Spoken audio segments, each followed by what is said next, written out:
Bonjour à tous, je suis Catherine Réju, je suis déléguée générale de la DTEM et je suis ravie de vous accueillir dans ce live du Club Expérience Client. Alors certains qui connaissent bien la DTEM seront surpris de me voir animer ce club en lieu et place de nos animateurs habituels.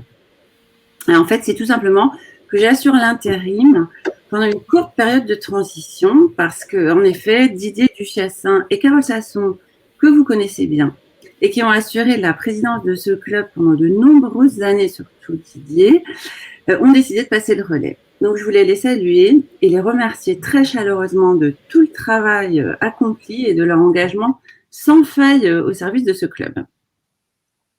Alors, pas d'inquiétude, la relève est assurée et est déjà au travail.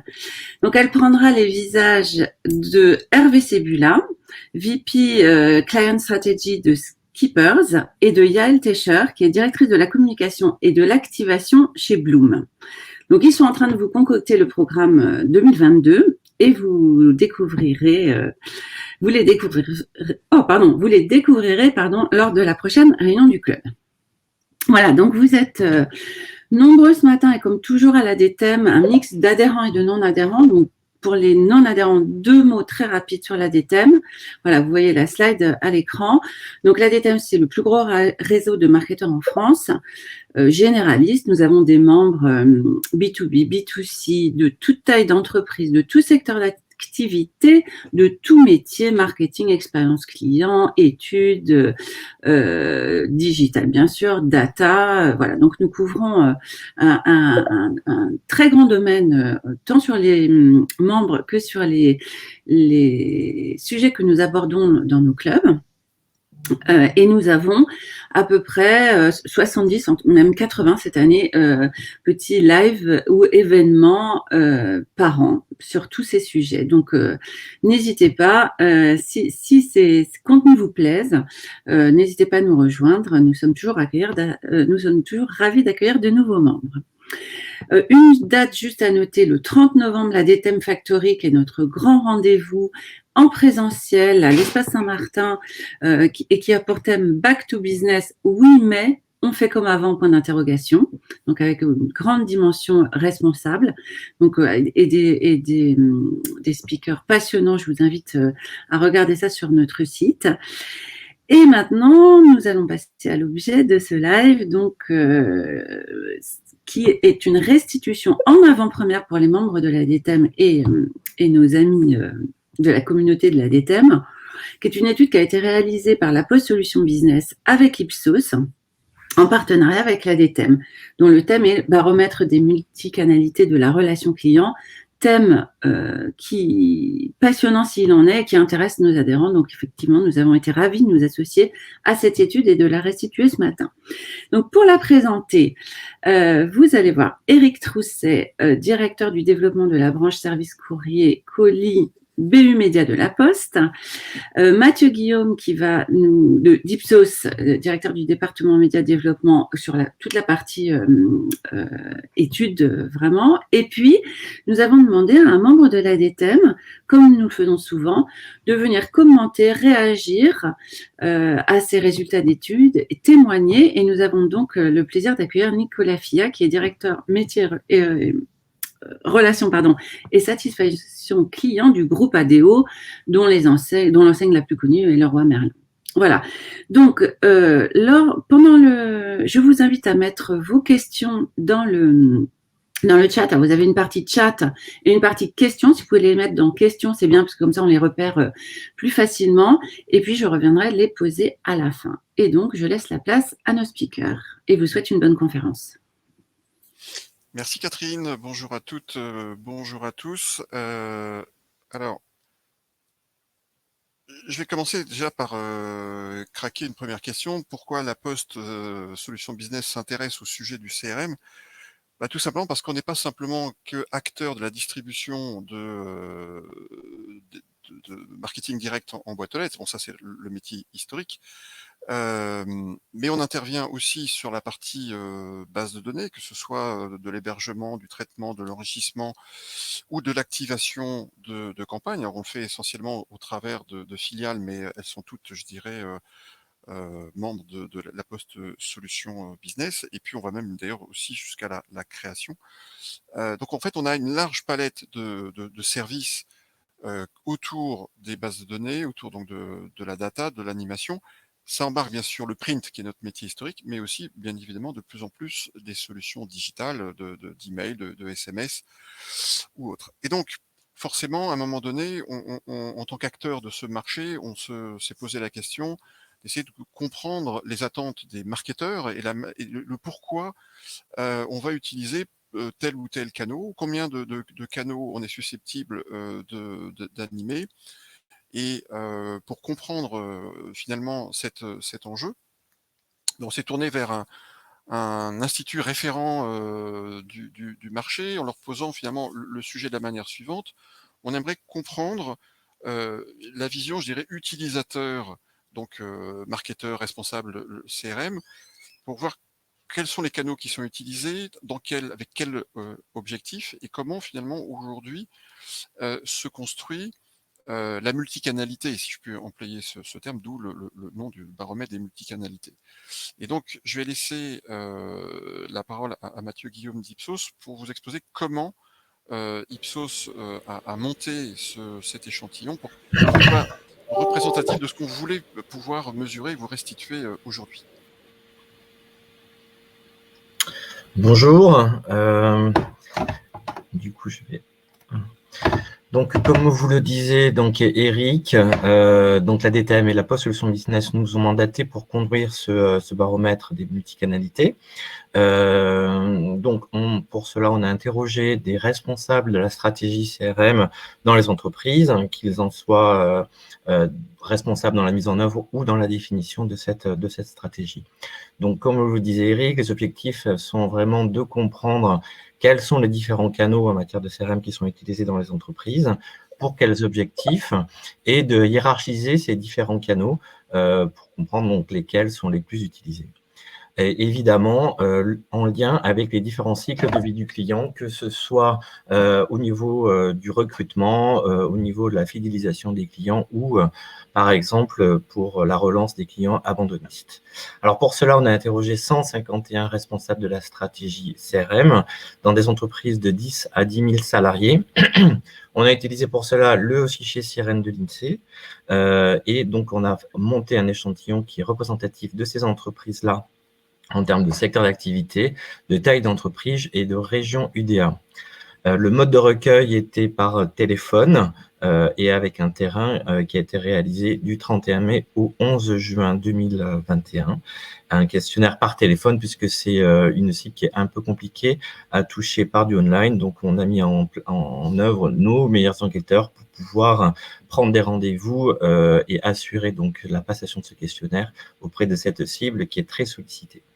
Voilà pour la méthodologie. Je vais repasser la parole à Eric et Nicolas pour qu'ils vous présentent les résultats.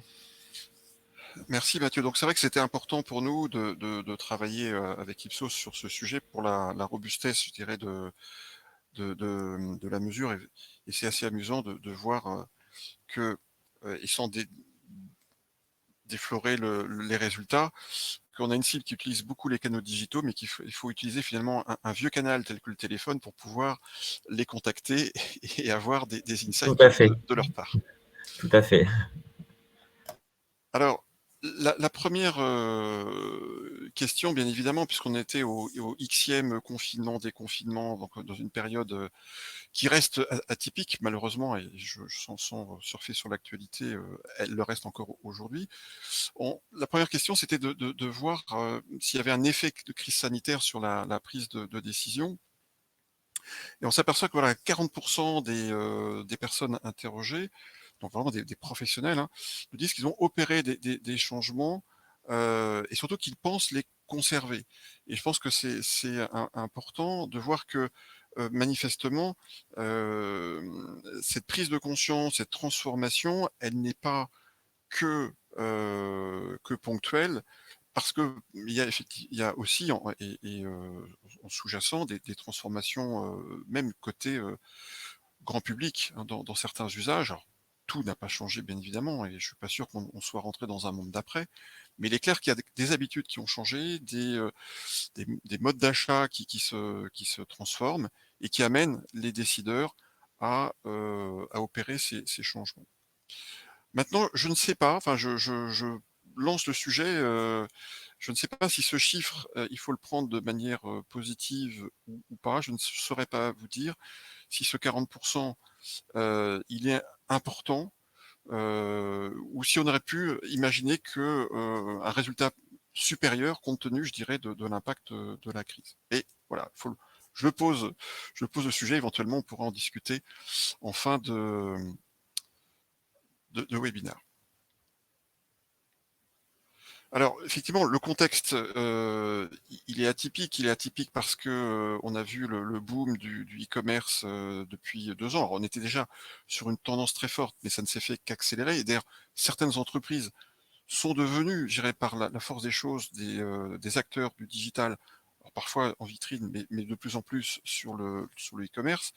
Les réseaux sociaux se sont bien évidemment beaucoup développés. Et finalement, la multicanalité, parce que entre les confinements, déconfinements, etc., comment je reste en contact avec ma clientèle, comment j'active malgré tout ma prospection, ça a pu en amener certains à tester des nouveaux canaux. Et parfois, quand c'est un succès, ben, justement, pourquoi ne pas les faire perdurer. Les modes de paiement aussi ont évolué. Et donc finalement, c'est toute une galaxie, je dirais, de changements. Et on le verra tout à l'heure, le point de vente, pour ceux qui en ont, est un point et un levier CRM important. Et entre ouverture, fermeture, là encore, ça a pu amener un certain nombre de questionnements, voire de transformations. Donc, un écosystème qui a été beaucoup sollicité, et plus que jamais, dans la relation client, enfin, on sait que le CRM est une pierre angulaire de cette relation.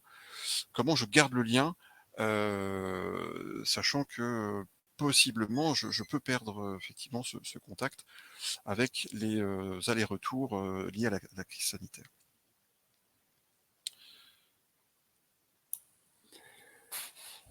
Ouais, là, je vous proposais, moi, c'était d'illustrer un peu le slide précédent. Et vous voyez sur la partie haute là, du slide, en fait, le pic, le premier pic qui est en vert, là, qui est en fait le monitoring qu'on réalise sur les réseaux sociaux au niveau Leroy Merlin. Donc là, c'est le cas de Leroy Merlin France. Et on voit très bien à quel moment la crise a démarré et à quel moment on a dû commencer à fermer les magasins. Et avec ça, bah, les contact centers, les centres de contact téléphoniques qui ont aussi fermé. Et l'ensemble des conversations se sont retrouvées sur les réseaux sociaux. On a eu nos clients qui ne pouvaient pas avoir de réponse directement à leurs questions parce qu'on était perturbé au niveau des centres de contact, et de nombreuses enseignes l'ont été. Et on voit que derrière, l'ensemble de ces questions se sont retrouvées sur nos pages Facebook, sur l'ensemble des réseaux sociaux, et qu'on a eu un effet un peu de pic vraiment là sur la période de avril, on va dire, à mai, avec ensuite une décroissance progressive au fur et à mesure qu'on a pu remettre en place des niveaux de service suffisants. Mais voilà, on retrouve exactement toutes les questions de nos clients sur mais maintenant que les magasins sont fermés, comment je peux faire mes commandes, comment je vais pouvoir récupérer les commandes en cours parce que je devais faire poser une porte de garage et autres. Et voilà, ensuite ces conversations sont un peu transformées au fil de l'eau sur maintenant comment je peux acheter sur Internet, comment je peux me faire livrer, etc. Donc il y avait une blague qui circulait sur les réseaux sociaux à l'époque, c'était le Covid is the new CEO. C'est-à-dire que c'était le Covid qui impulsait toute l'accélération de la transformation digitale des entreprises. Et voilà, chez nous, il y a eu réellement des impacts, c'est-à-dire qu'on a développé de manière très rapide la prise de rendez-vous, la prise de le click and collect sur l'ensemble du parc magasin, notamment en France, mais aussi dans les différents pays. Et on a également mis en place des plateaux centres téléphoniques pour pouvoir générer de la vente par téléphone. Et on a même au Brésil mis en place un plateau WhatsApp enfin carrément, enfin les numéros WhatsApp qui ont été publiés sur le site au niveau du Brésil, avec le développement de la vente directement sur le canal WhatsApp. Voilà, ça illustre bien. Alors, est-ce que le Covid nous a amené à faire des choses différentes? Oui, je pense que sur la partie plateau téléphonique, ça c'est vraiment des sujets qui ont été mis en place, notamment en France, en Espagne, en réaction, et qui sont toujours présents aujourd'hui. Et en même temps, ça nous a fait accélérer sur pas mal de sujets, comme le click and collect en magasin. Merci Nicolas pour ce témoignage. Alors, premier point issu donc de cette mesure, c'est combien de canaux sont activés, pas activables, mais activés. Alors, premier renseignement, la quasi-majorité, donc près de la moitié des responsables CRM interrogés nous disent qu'ils activent en moyenne 2 à 3 canaux. On en a quand même 43% qui vont être monocanal, et puis une toute petite minorité qui va activer au moins 4 canaux, voire plus. Donc ça, c'est un premier renseignement intéressant, c'est-à-dire que quand on parle de multicanal, on n'est pas non plus d'une manière générale, dans une grande multiplicité de canaux. Il faut déjà pouvoir en coordonner deux ou trois. Mais on voit, alors ce sont plutôt des petites entreprises, hein, mais qui globalement restent encore beaucoup monocanal. Maintenant, le deuxième enseignement en partant de ce constat, quand on a 3,3 canaux utilisés en moyenne, premier point de différenciation, on monte à 4,2 en moyenne quand la marque dispose d'un point de vente. Et Nicolas, je vous laisse... Oui, donc enfin, sur ce slide-là, c'est vrai que aujourd'hui, quand on parle du lieu de vente comme un espace de relation, si on observe, nous, les verbatims ou les notes que nous laissent nos clients sur leur expérience, on se rend compte que notamment toutes les expériences positives, enfin très positives, sont très souvent liées à du contact humain sur la surface de vente. Donc avec un contact avec un conseiller, avec une personne qui va aider le client dans son choix. Et on a vraiment ce facteur de différenciation par rapport au digital sur lequel on capitalise, alors notamment toute une campagne du aller vers en magasin, c'est-à-dire vraiment rendre disponible au maximum tous nos conseillers pour aller vers les clients, ne jamais laisser un client seul ou en réflexion seul ou en hésitation dans les rayons, mais vraiment de créer ce contact et d'en faire vraiment un lieu de différenciation sur le canal magasin. Deuxième enseignement sur donc toujours avec notre moyenne à 3,3 canaux. Et là encore, on monte à 4,1 canaux quand la marque dispose d'un site marchand. Donc on a aussi du e-commerce. Alors certaines vont effectivement avoir et magasin et site marchand, mais et là on est je dirais finalement par logique de point de contact. Voilà, juste en commentaire, c'est vrai que chez nous, le site, alors, chez Leroy, si je prends l'exemple de Leroy Merlin France, on a un peu plus de 25 millions de visites par mois sur le site. C'est vraiment le premier finalement point de contact qu'on a aujourd'hui avec nos clients. Donc c'est vraiment dans nos canaux celui qui a la part la plus forte, on va dire, en termes de visibilité. Et on a un vrai focus finalement sur l'expérience qu'on va offrir à nos clients sur ce canal et des objectifs forcément de conversion qui sont forts. Et en même temps, d'alimenter ce canal à travers tout ce qui est travaux autour du référencement dans les moteurs de recherche, l'acquisition de trafic. Voilà, c'est un vrai canal prépondérant dans la stratégie.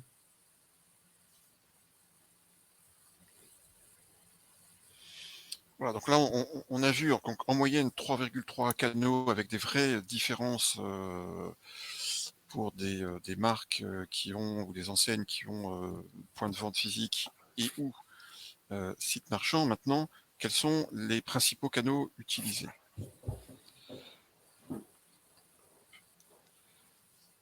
Alors, il y en a deux qui arrivent à égalité, c'est l'emailing et ce sont les réseaux sociaux, donc utilisés à hauteur de 60% par rapport à la cible interrogée. Ce qu'il faut voir, c'est que On a eu fait ce type de baromètre. Alors si on n'est pas comparatif, c'est qu'il y a un certain nombre de questions qu'on a pu changer dans la dernière mesure. En revanche, s'il y a un point qui est quand même très spectaculaire, et qui est comparable, excusez-moi de bafouiller, c'est la très forte croissance des réseaux sociaux. Ils ont quasiment gagné 10 points en quelques années de pénétration. Là où l'emailing a toujours été très fortement utilisé, et on en connaît, je dirais, les atouts et les facilités, je dirais, de mise en œuvre, à travers la multiplicité des outils disponibles. En revanche, là, ces 2 dernières années, il y a une très très forte accélération, et on y reviendra, de l'utilisation des réseaux sociaux. Et puis, le troisième levier, qui est là aussi très fort, parce qu'on n'est pas très très loin, on est à 56% de taux d'utilisation, c'est le site internet, mais dans une logique effectivement de CRM, de connaissance client, de suivi des parcours et d'embasement des individus. Donc on est bien sûr dans une logique qui n'est pas que un site, je dirais, vitrine, mais vraiment un site qui a pour but d'assurer la relation client, qui peut aussi se passer via du chatbot. Enfin, il y a bien sûr une multiplicité de leviers qui peuvent être mis en place. Et on voit voilà, qu'on a un triptyque digital, emailing, réseaux sociaux, donc en très forte croissance en utilisation, et site internet. Alors, si on zoome sur l'email, donc le canal un peu, on va presque dire couteau suisse, il permet donc de diffuser les messages de fidélisation, de prospection, des messages d'information, de reward quand il y a un programme de fidélité. Il permet un ciblage des clients premium, des abandonnistes, des prospects, et bien sûr des capacités de personnalisation, voilà, qui permettent vraiment d'en faire un canal protéiforme et facile, je dirais, d'usage au travers des différentes plateformes, notamment de ciblage et de routage. Alors, les formats d'email sont divers. 66% pour ceux qui l'utilisent, c'est genre de l'emailing, je dirais, traditionnel, qui soit promotionnel ou informatif. 37% nous disent utiliser un format de newsletter, et l'un n'empêche pas l'autre, bien évidemment, en fonction des individus et des messages à faire passer. Et puis, un peu plus loin derrière, à 19%, c'est de l'email, mais sur des relevés voilà, de points de fidélité, relevés de situation. Donc encore un autre format, on va dire, qui est moins public promotionnel et un peu plus assimilable à du suivi de gestion et de l'entretien de relations clients.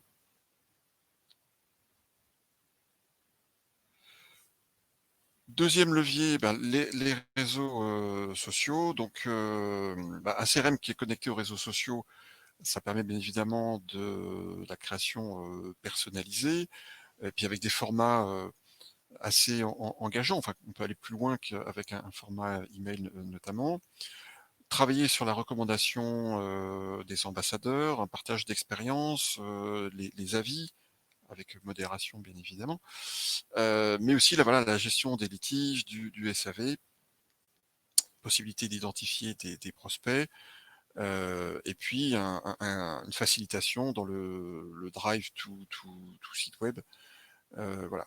Et je vous le disais tout à l'heure en commentant le podium, lors de la précédente mesure qu'on avait faite en 2014, les réseaux sociaux étaient en 6e position, et aujourd'hui c'est à égalité en première position avec l'email. Donc on voit bien que c'est une croissance très forte, parce que là encore, les réseaux permettent aujourd'hui beaucoup plus finalement de possibilités dans l'activation et sont dans la connexion avec le CRM, et là où en 2014 on passait finalement d'un mode branding et vers un mode CRM qui s'est fortement accéléré. Alors, dans les réseaux sociaux utilisés, donc je vous rappelle, c'est la vision des personnes que l'on a interrogées. Donc c'est encore Facebook qui est très largement en tête, et derrière on va retrouver LinkedIn, donc on sera plus bien sûr dans un usage B2B. On a Instagram à 40%, mais probablement qu'il va falloir surveiller ce canal dans le temps en termes de taux de croissance. Et puis, beaucoup plus loin derrière, on va trouver Twitter, YouTube, Snap, TikTok, voilà, qui a un réseau qui n'a que quelques années, Pinterest et la galaxie d'autres réseaux qui peuvent être activés par les marques. Donc Facebook reste, à date en tout cas, le principal canal utilisé en CRM. Et enfin, troisième levier du podium, le site internet, donc est utilisé par 56% de nos personnes interrogées. Donc voilà, c'est vrai que c'est un espace centralisé pour héberger l'espace client, et donc là, avec la capacité, quand on se log, de pouvoir mesurer un certain nombre d'éléments. Le programme je peux vous l'illustrer si vous voulez, Eric, avec finalement, en quoi le site internet aujourd'hui a fait partie de la stratégie, enfin chez Leroy Merlin. Bon, si on parle de l'espace client, par exemple, il y a une vraie aujourd'hui volonté d'autonomiser nos clients. Voilà, on sait, enfin, voilà, ils nous disent que le principal point la manière de nous contacter, le principal support qu'ils désirent, c'est du self-care, c'est finalement résoudre leurs problèmes en autonomie. Le téléphone, ça devient ça devient quand même un irritant. Rien que le fait de devoir téléphoner à une ancienne, ça devient un peu un irritant dans le parcours. Donc, tout ce qu'on peut mettre en place au niveau d'espace client pour lui permettre de retrouver son suivi de commande, retrouver l'ensemble des interactions qu'il a avec nous, il y a un vrai sujet sur cette partie-là. Voilà, le programme de fidélité, retrouver ses points, voilà, pouvoir savoir où il en est. Au niveau des espaces communautaires, finalement, ça va être aussi en lien avec, je pense, avec la partie inbound marketing. Enfin, il y a plusieurs enjeux. Il y a à la fois les sujets d'entraide chez nous, entre bricoleurs, on va dire, sur voilà, comment je peux faire, comment je vous présente ma problématique, qui peut m'aider. Finalement, ça va être aussi en lien avec toute la partie des conseils qu'on va mettre en place, toutes les vidéos, tous les articles de pédagogie qu'on pourra mettre en place sur le site. Il y a à la fois, Leroy Merlin s'est toujours positionné comme un acteur de la démocratisation, on va dire, du bricolage. Donc, j'aide mes clients à réaliser par eux-mêmes. Donc, donc il y a un vrai sujet des contenus sur le site. Et en même temps, finalement, ces contenus créent du trafic sur le site, parce que tous les clients qui cherchent à savoir comment poser un carrelage, comment réaliser une douche, ils tombent sur Leroy Merlin et reviennent finalement dans l'écosystème Leroy Merlin. Donc, que ce soit sur des contenus qu'on va créer nous-mêmes, mais également que les contenus vont créer les clients avec nous, que ce soit dans des forums, que ce soit des avis sur les produits, que ce soit des photos de leurs projets qui vont être postés sur nos sites. Finalement, tout ça crée un cercle vertueux de pédagogie et finalement d'inbound marketing pour nous. Donc, le site, en complément de ce qui est indiqué ici, c'est aussi pour nous, on le disait tout à l'heure, un des points clés sur la connaissance client, sur l'activation des clients. Et donc, ça nous permet de mieux identifier, mieux comprendre les parcours de nos clients pour pouvoir ensuite mieux les conseiller et personnaliser les offres. Et également, leur permettre de déclarer leur projet en ligne. Finalement, à chaque fois qu'ils vont venir chez nous sur un configurateur cuisine, sur un configurateur salle de bain, c'est la première étape de leur projet qui va démarrer. Et donc, il y a un vrai début d'expérience omnicanal qui va démarrer sur le site et qui est aujourd'hui une pierre angulaire de la relation avec nos clients. Et on peut peut-être d'ailleurs dire qu'avec la fin du cookie publicitaire, le site n'en sortira encore renforcé dans la connaissance client, puisque c'est des générateurs de first party data pour le coup. Il y a un vrai enjeu sur ces aspects-là pour nous, et moi qui travaille sur la partie aussi enquête, avis client, sur l'identification de nos clients. Finalement, nous, on est un modèle brick and mortar, donc on a des magasins, on a énormément de clients qui passent en libre service. Il y a un vrai enjeu pour aller identifier davantage des clients.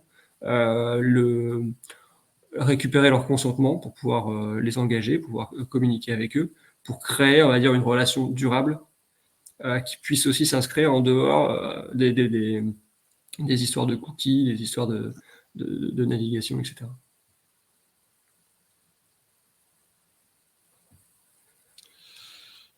Maintenant, alors, comme voilà, vous le savez, hein, travaillant à la Poste, forcément se pose la question, mais que devient le courrier publicitaire? En fait, il est utilisé par la moitié des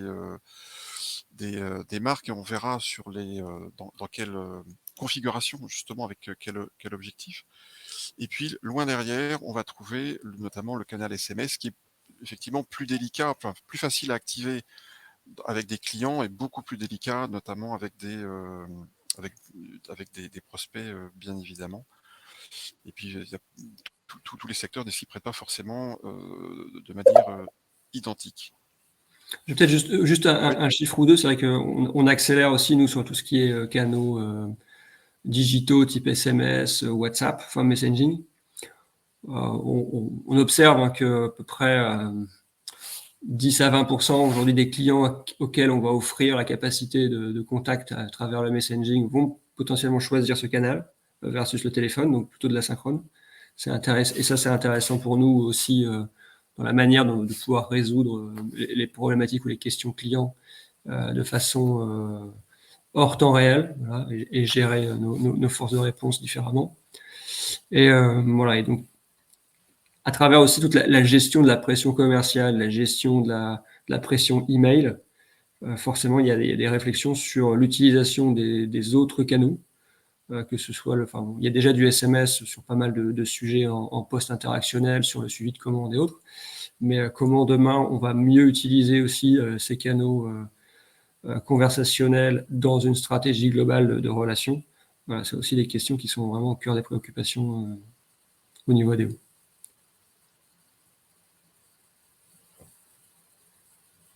Alors, un mot quand même sur le courrier et quelques chiffres qui me semblent importants de repartager ou de partager.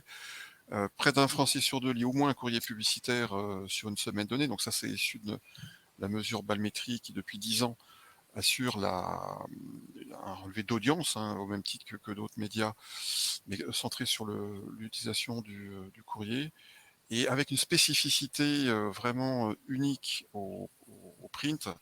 C'est un taux de mémorisation qui est sans commune mesure avec les autres leviers. C'est vrai qu'un courrier, on l'envoie qu'une seule fois, et pour cause, on a en moyenne 64% de taux de mémorisation, là où sur d'autres canaux, il faut effectivement répéter, donc on n'est pas du tout dans la même logique d'exposition entre le print et les autres canaux. Et donc ça veut dire que c'est difficile de comparer, voire d'arbitrer, en tout cas sur des logiques simple, parce que chaque canal va apporter quelque chose de différencié dans la relation client. Et en termes de différenciation, on a travaillé avec l'Institut Ligo sur la mesure des émotions. Et l'idée, c'était d'exposer des individus à des communications print, donc courrier, et des communications pour le même sujet digital, soit le format email, soit le format réseaux sociaux.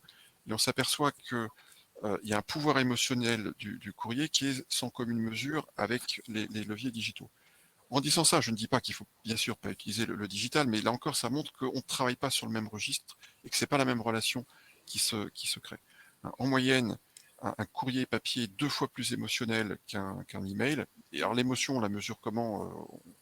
C'est par la mesure passive, hein, lunettes connectées, bracelets connectés, avec des technologies, je dirais, Terniquerie. Et un courrier versus le même sujet traité par un post réseaux sociaux, que ce soit un post, je dirais, fixe ou de la vidéo, en moyenne, c'est 4 fois plus d'émotions en papier. Donc là encore, ça montre bien que ce ne sont pas les mêmes finalement ressorts d'efficacité et donc ni le même ressort d'engagement du consommateur selon le canal que l'on va utiliser. Du coup, ça me fait une transition avec justement les canaux et les objectifs qui vont y être assignés selon le cycle de vie du client. En résumé, donc là, on a gardé les 3 principaux canaux cités par les marketeurs. Sur le recrutement, aujourd'hui, et ça, là aussi, c'est une nouveauté par rapport au dernier baromètre qu'on avait pu faire, ce sont les réseaux sociaux qui ressortent en priorité devant le site internet et l'email. Alors certes, les résultats se tiennent dans un mouchoir de poche, mais c'est quand même intéressant de voir que les réseaux sociaux vont vraiment être activés en priorité dans une logique de recrutement. Sur la partie fidélisation, on va retrouver un triptyque email, réseaux sociaux, et on va voir apparaître le courrier postal dans un certain nombre de conditions, mais sur la 3e marche du podium. L'action relation client, c'est l'email, réseaux sociaux et le courrier postal. Sur les clients premium, l'email, le courrier postal en 2e position, parce qu'il faut quand même valoriser ces clients. Et puis on va retrouver point de vente et messaging. Là, on peut se permettre justement de nouer une relation plus intime avec ses clients. Et puis sur la relance des abandonnistes, on va retrouver l'email, le courrier postal, parce qu'à un moment donné, mes abandonnistes, quand ils ne réagissent plus en digital, peut-être qu'utiliser d'autres canaux peut faire sens, j'y reviendrai. Et puis le SMS également. Donc voilà, on voit bien que selon ce cycle de vie du client, on a une palette différente qui va pouvoir être actionnée par les marques. Alors voilà, quelques exemples récents. Donc un très bel email, enfin je trouve, en tout cas très appétissant, de la part de Bonne Maman, avec une forte mise en avant des visuels. Et là, on est dans une logique clairement de recrutement.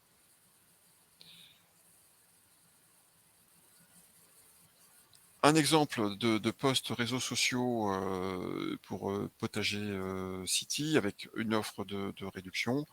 Voilà, bon, ça c'est assez classique, mais on s'inscrit finalement dans un fil d'actualité si c'est bien ciblé. Ça peut être tout à fait pertinent, et surtout si en plus il y a une activation qui est proposée à l'internaute.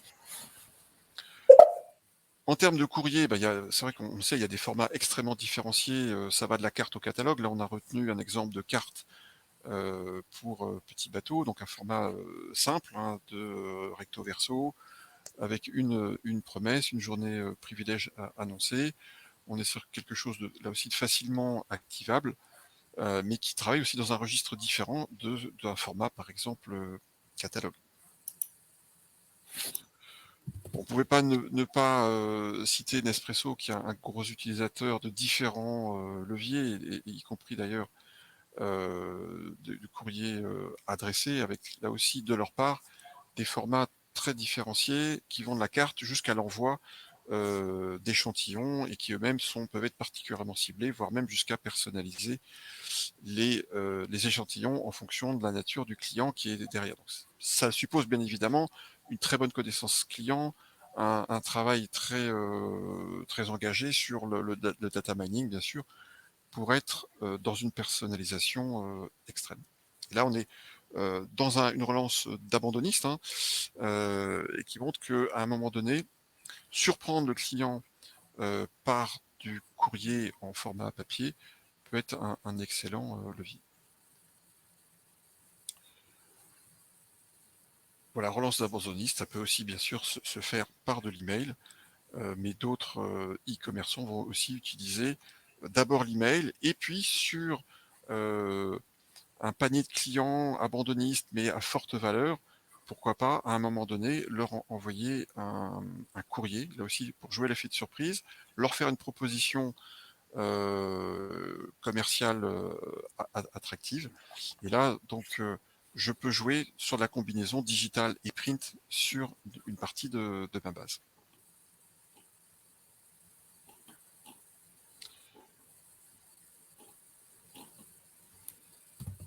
Alors, on va finir sur les objectifs, et je vais laisser Nicolas réagir. Moi, j'ai juste un point que je trouve intéressant à souligner, c'est parce que là, on demande finalement aux personnes interrogées de se projeter Et je trouve très intéressant de voir que améliorer la satisfaction client recueille un score très élevé, mais je vais laisser Nicolas commenter cette slide.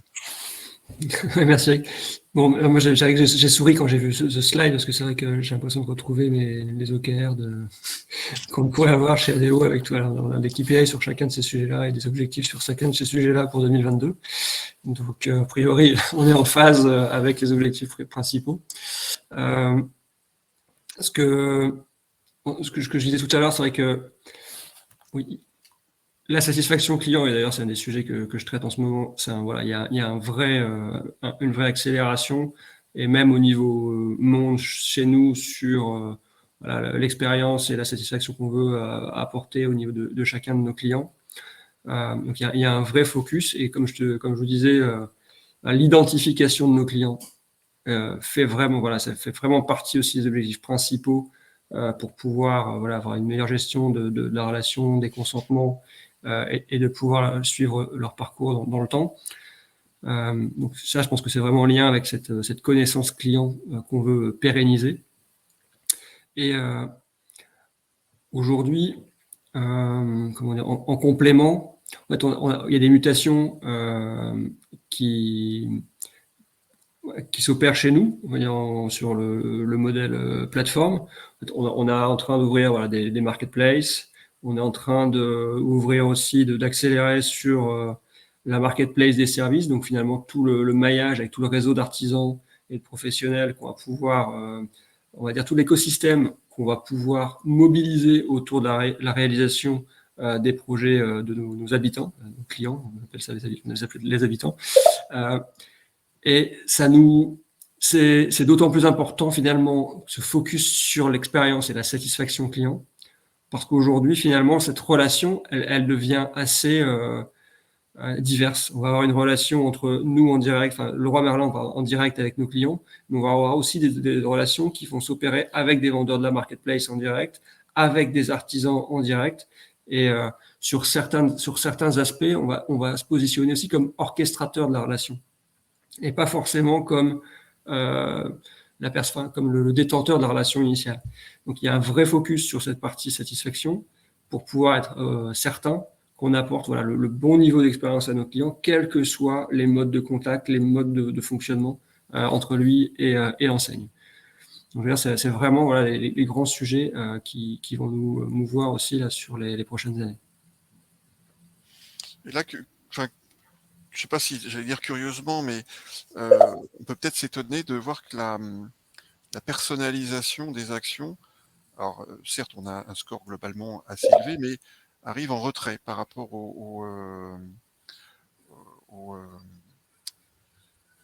à d'autres critères, et notamment la satisfaction ou la connaissance client. Alors soit c'est induit, parce que améliorer la satisfaction client, ça veut dire que je personnalise cette relation. C'est peut-être comme ça aussi qu'on peut interpréter ce type de résultat. Mais en tout cas, ça veut dire aussi que la personnalisation pour la personnalisation n'est pas la priorité. C'est quand même avant tout quelque chose de très actif et de très engageant finalement sur le moyen long terme pour la marque. C'est la notion de satisfaction. Et peut-être moins de personnalisation, on va dire, je dirais gratuite, si tant est qu'elle soit gratuite. Non, mais si je prends les cas de nos pays, bon, il y a vraiment des accès, il y a un sujet de personnalisation en cours, mais qui s'inscrit aussi dans la durée avec ce que je vous disais sur l'ensemble des fondamentaux, de mieux identifier, d'avoir plus de data, de mieux collecter et mieux centraliser la donnée autour de nos clients pour pouvoir être plus efficace dans la perso. Et puis après, il y a pas mal de poches on va dire de conversion ou de trafic ou de chiffre d'affaires qu'on peut aller chercher aussi différemment. Et donc, voilà, chacun de ces leviers est géré en fonction de la puissance qu'il peut générer au niveau de l'entreprise et au niveau aussi du client. Bien sûr.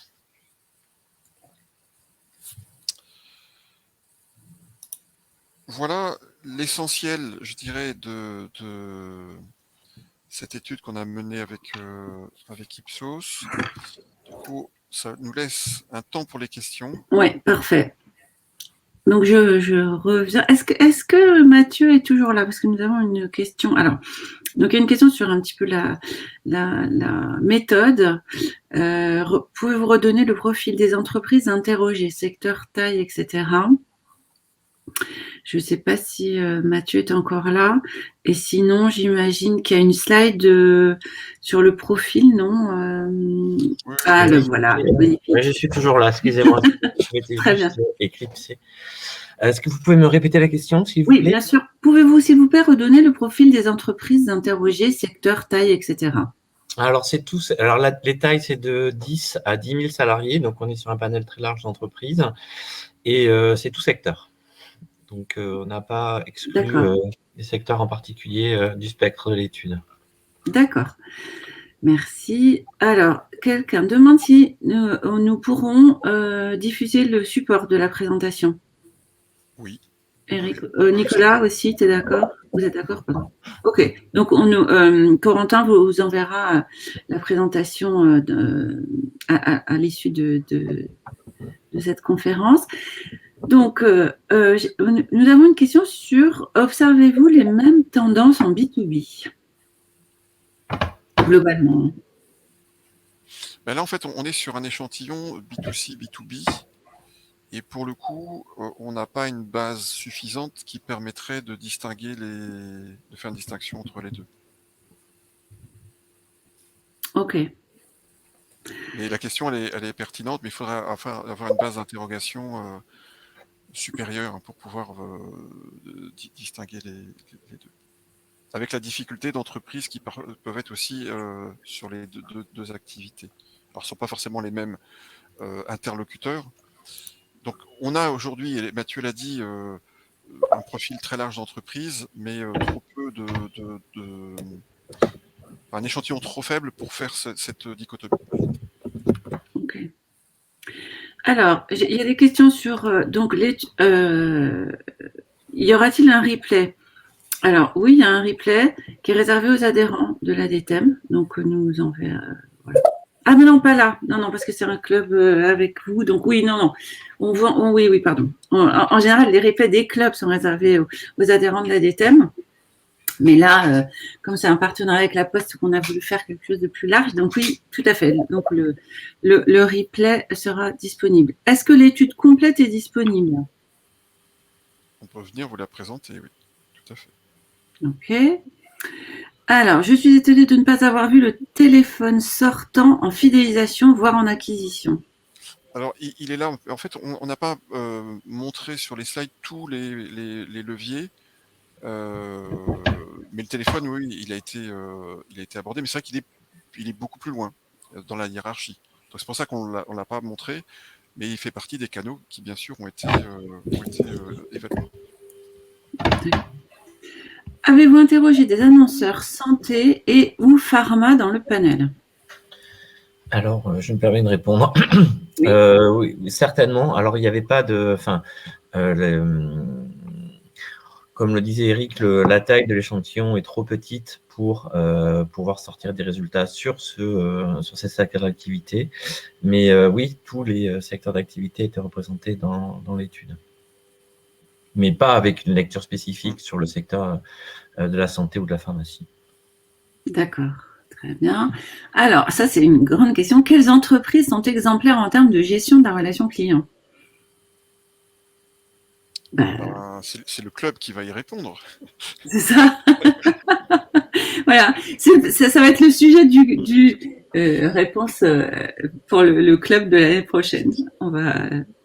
Sinon, ouais, c'est compliqué ça comme réponse. Alors, sinon, je vous remercie pour le partage d'infos, contenu d'intérêt, bon, ça c'est toujours bien. Alors, sinon, l'impact persistant du courrier postal, c'est intéressant, mais quid du ROI car le coût est loin d'être le même? Oui, ça c'est clair. Alors, sur l'impact persistant, on a commencé à faire des mesures de type post-test, mais dans le temps. Quand je dis dans le temps, c'est-à-dire que c'est mesuré, parce que quand on fait un post-test, c'est toujours post-campagne, donc juste après la diffusion du message, puisque font tous les médias. Et là, on s'est amusé à dire, bon, on va sur le même corpus de mesures, on va mesurer l'impact 15 jours après la réception du document, 1 mois après, 3 mois après. Et en fait, on a un impact qui est encore très fort 3 mois après, et c'est le seul média qui a cette puissance temporelle. Par contre, c'est vrai que, et pour faire le lien avec la notion de coût, quand on paye peut-être 1 euro le contact, mais on n'en envoie qu'un. Là où sur d'autres leviers qui se comptent en centimes ou en dizaines de centimes, il va falloir jouer la répétition pour avoir un effet aussi durable. Et donc je ne suis pas sûr, il faudrait faire l'exercice, mais qu'au bout du bout, la différence soit aussi importante que si effectivement, si je compare l'envoi d'un email versus un courrier, il n'y a pas photo. Et voilà. En revanche, si on s'inscrit dans le temps, et bien là, forcément, c'est pas un email qu'il va falloir que j'envoie pour avoir un effet durable, c'est une succession d'emails qui, à coup de centimes et de dizaines de centimes, vont finir par s'approcher de l'euro, enfin, je dis 1 euro parce que c'est un coût moyen, on peut être bien sûr bien au-delà, hein, si on fait des choses assez très quali, très sophistiquées. Mais je pense que la notion de coût, je ne nierai pas, et ce serait mentir que dire que le courrier, c'est un coût contact peu cher, c'est pas vrai. En revanche, la nature du contact, sa durabilité et la notion de lien qu'il entretient, c'est pas la même chose que certains contacts digitaux. Et je pense que c'est difficile de les mettre sur un même plan. D'où le fait que certains vont recentrer le courrier sur des clients premium ou des clients qui ont un panier justement, un panier d'achat qui est suffisamment important pour justifier ce type d'action. Je prends juste un exemple très récent hein, de plusieurs campagnes qui ont été menées par Cdiscount. Donc pourtant un pure player, donc qui vit avec le digital au quotidien, mais qui pour réactiver des abandonnistes a d'abord essayé les canaux traditionnels digitaux, et puis il y a une partie de ces abandonnistes qui ne réagissent plus, qui n'ouvrent pas les newsletters, qui n'ouvrent pas l'email. Ils ont testé le courrier, ça a très bien fonctionné. Et on en est avec eux à la 3e campagne depuis le début de l'année. Mais il y a en amont effectivement un travail de data mining. C'est pas tous les abandonnistes qui ont été ciblés de la sorte pour isoler justement ceux qui ont un potentiel, etc. Merci Eric. Alors j'ai une autre question. Pardon. Nous avons une bonne vision du panorama des solutions utilisées en termes de cycle de vie. Qu'en est-il en termes d'efficacité? Quel taux de prise de connaissance? Quel ROI?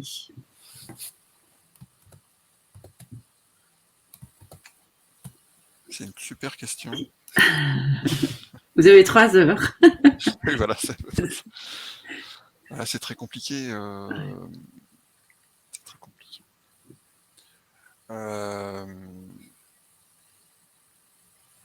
C'est compliqué parce qu'on mesure pas, on mesure pas la même chose. Donc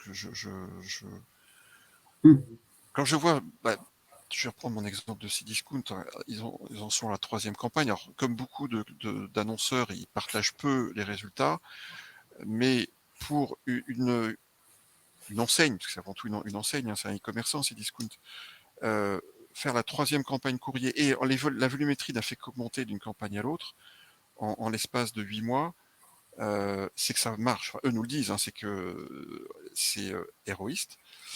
Par contre, ils ne partagent pas de résultats. Quand je vois que Nespresso utilise toujours, et ça depuis le lancement massivement, le courrier publicitaire, mais à côté, bien sûr, mène des campagnes digitales, c'est que ça fonctionne. La difficulté, c'est que moi, je rêverais d'arriver, du coup, je profite de cette tribune à DTM pour lancer le sujet, partageons, peut-être qu'au travers de l'ADM, on pourrait anonymiser des résultats et en faire un club de partage.